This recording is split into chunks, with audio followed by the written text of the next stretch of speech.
eCapitol News Director Sean Ashley joins us now. And Sean, let's begin with this possibility in the upcoming session that once again the governor could be given more authority and power. What's under consideration? Well, we don't know the specifics yet, which agencies might be involved. But Senate President Pro Tem Greg Treat and House Speaker Charles McCall, speaking at the State Chamber of Oklahoma's Public Affairs Forum, indicated that they liked the accountability measures that they approved during the 2019 session. They were the principal authors of 5 measures that gave the governor appointment authority over 5 different agency directors.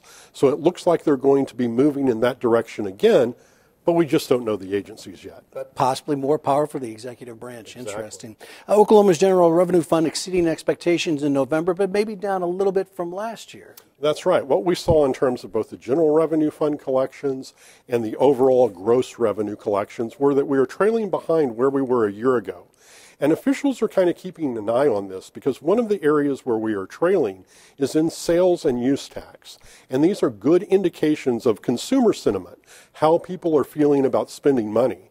And in fact, the sales tax itself is the second largest contributor to the General Revenue Fund, so it's a large source of the revenue for legislative appropriations. Switching gears a little bit, the definition of a victimless crime, now that's being debated at the state capitol. So how does that tie into criminal justice reform? Well, Senator Robert Standridge has proposed Senate Bill 1107, which would define victimless crime and define the victim of a crime. And what he points out is there are some crimes where there's no individual who's really harmed. There's no direct victim. And then in other cases, there are those direct victims, individuals who are harmed by the acts of another.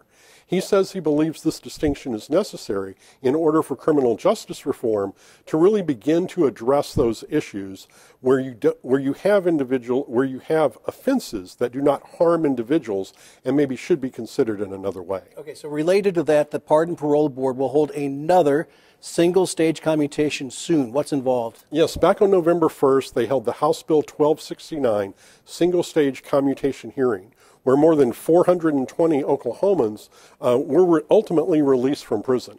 What they found in reviewing their records at the Department of Corrections is that there are other individuals who qualify for that type of a hearing. So sometime in January, the Pardon and Parole Board will have another single-stage hearing just like they did in November. It will involve many fewer offenders, but it could lead some to either having their sentences reduced or perhaps some getting off, for example, GPS monitoring. Sean, thank you very much. You're very welcome.